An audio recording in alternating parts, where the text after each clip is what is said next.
everyone get ready, because this time on our deep dive, we're going right to the core of American democracy with the Bill of Rights. It's a big one. It really is. And we're not just skimming the surface here. We're going deep, trying to understand the why, the historical anxieties that led to these words, these amendments, and what makes them still matter so much, even now, centuries later. You know, it's interesting to think about how these first 10 amendments, they weren't just some last-minute addition, right? Right. They came from some really intense debates and a really deep commitment to individual liberty. Yeah, you said it, and you can see that right from the start, right there in the preamble. I mean, it lays out the stakes clearly when it talks about preventing misconstruction or abuse of power.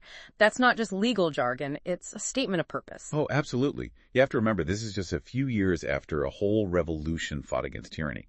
The Founding Fathers, they knew they were creating this powerful new government. They were very aware that they had to build in some safeguards. And you can tell they weren't messing around. The document goes on and on about how changing these rights would take a supermajority, 2/3 of both houses of Congress. Can you even imagine trying to get that level of agreement in today's political climate? It highlights how seriously they took these principles. They were trying to create a framework for a future that they couldn't even fully predict. A future where they knew individual liberties could be threatened in ways they probably couldn't even imagine. So let's get down to the specifics here, starting with the big one, the granddaddy of them all, the First Amendment. This thing reads like a highlight reel of essential freedoms. You've got religion, speech, the press, assembly, the right to petition the government. I mean, it's almost too much, you know. It's remarkable when you see it all together, and it's not random how they put those specific freedoms together.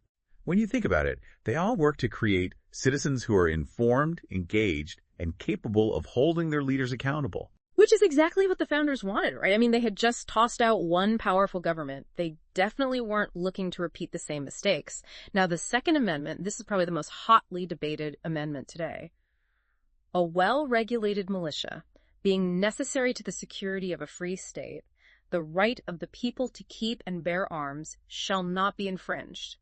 Even back then, they knew this was important. Absolutely. And you pointed out something crucial right there. The amendment itself links the right to bear arms with the idea of a well-regulated militia.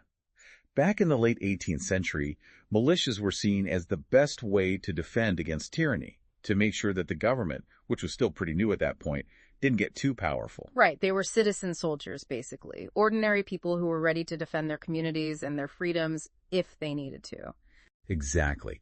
And that context, that historical context, is super important if we're going to understand what the Second Amendment was trying to do within the Bill of Rights. It wasn't just about personal safety. It was about this shared responsibility to protect liberty if there were threats to it. So you can see that tension between individual rights and keeping a stable society right from the start. You're right. It's like they knew the kind of debates people would be having even centuries later. Amazing foresight. Yeah. But while the First and Second Amendments usually get the spotlight, I think it's the Fifth Amendment that feels the most real for most people. Oh, for sure. The Fifth Amendment's all about making sure the accused have rights, which is, well, you can't have a fair system without it. The Fifth Amendment, it's like something out of a legal thriller. No double jeopardy, the right to remain silent, protection against self-incrimination. And don't forget that phrase that you hear everywhere in law, due process of law. That idea, that concept, it's like a foundation for the American justice system. It's supposed to guarantee fairness and protect people from the government deciding to just do whatever it wants. Okay, so we've got this incredible document, right? It's guaranteeing individual freedoms, it's protecting people accused of crimes, and it's even like it predicted the future in some ways, anticipating these debates we're still having. You've got to hand it to them. The Founding Fathers were really on a roll when they wrote the Bill of Rights. And you know, it's funny, those big headline amendments, they always get all the attention. They do get all the glory. They do, but the rest of the Bill of Rights, it's full of these really important guarantees, even if they're not quite as famous. And like they were like, okay, we got the big stuff out of the way, but just to be safe, let's add some more. Like take the Seventh Amendment. Now that one guarantees you the right to a jury trial, if you're in a civil case. You know, not crimes, but stuff like arguments about contracts or if there's a fight over some property. Yeah, like those Judge Judy things, but with, you know, real-life consequences. Exactly. It's easy to forget about, but imagine if you couldn't have a jury of your peers, if you were in a huge lawsuit, you know? Makes you realize just how important all these rights are, even the ones most people don't think about much. Absolutely. The founders, they understood that your rights could be threatened in all kinds of ways. It wasn't just about the criminal justice system. They were trying to be fair across the board. And speaking of fairness, we can't forget the Eighth Amendment. That's the one about cruel and unusual punishments. Just that one phrase, it sparked, hundreds of years of arguments about what's considered humane treatment, what the limits of punishment should be. It really shows how relevant this amendment still is. It's not like some rule written in stone. It's forcing us to always rethink our values, how we can make justice work with being compassionate. It's amazing how these amendments, how they force us to really think about these big questions, about what we value and how we want to live together in a society. I know. It's kind of beautiful in a way. It is. And we can't leave out the Ninth and 10th Amendments. Those two, they get forgotten sometimes. But if you want to understand the Bill of Rights as a whole, you've got to understand what they're doing. They're essential. Totally. Yep. They're like the constitutional version of, and just in case we missed anything. Like, the Ninth Amendment, that one basically says that just because the Constitution doesn't say you have a specific right, doesn't mean you don't have it, It's like a safety net, right? Yeah. The founders knew they couldn't predict every single way that someone's rights might need protecting in the future. Yeah. So they built in this fail-safe. Exactly. And then you've got the 10th Amendment. If I'm getting this right, it basically says that any power that wasn't given to the federal government, that's for the states to decide, or even better, it stays with the people. That's it, in a nutshell. It's a really important part of how America works. This idea that you need a balance of power between the federal government and the states. The idea is that the federal government can't get too big, too powerful, and individual liberties are protected on multiple levels. Okay, so we've gone through all 10 amendments, these like pillars of American freedom. But here's the thing. Just because we've reached the end of the document doesn't mean our journey is over.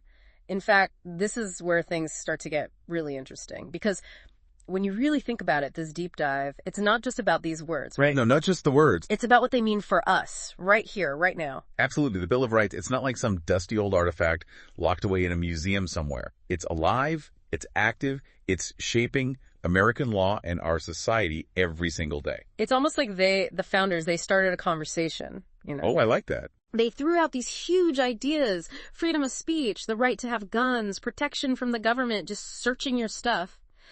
And now it's our turn to figure out how those ideas, those principles apply in a world that's changing all the time. And that's where it gets really exciting. Just think about how much technology has changed the way we think about privacy.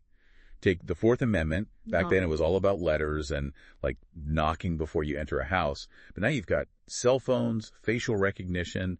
The government can track people in ways the founding fathers wouldn't have even dreamed of. It's crazy when you really try to imagine it, isn't it? But it also shows how smart, how forward-thinking they were when they wrote the Bill of Rights. They weren't trying to create some rule book for every single situation, right? Right. They were laying down these fundamental principles, and then they trusted that future generations would be able to take those principles and interpret them, figure out how to apply them as new challenges came up. And that's what's important. That's where the work is. It's not enough to just know what the words say. You have to understand the why. Why were those principles so important to them back then? How did the world they lived in shape their thinking? And then you have to be willing to debate, to keep having the conversation about what those principles mean today. So as we wrap up our deep dive here, I want to leave everyone with a little challenge. Don't just memorize the Bill of Rights. Think about it, engage with it, really wrestle with it. Exactly. Ask yourself, which amendment really speaks to me? And why? Which one do I struggle with? Which one makes me uncomfortable or even a little angry? Yeah. What does it really mean to live in a country that says it values individual freedom and keeping everyone safe at the same time? Those are just questions for lawyers and judges and, history professors. Those are questions we all need to be thinking about and talking about with each other. And that's the real legacy of the Bill of Rights when you get right down to it. It's not just a list of rules. It's a call to action. It's inviting all of us to keep working on this project, this experiment of creating a more just, more equitable world.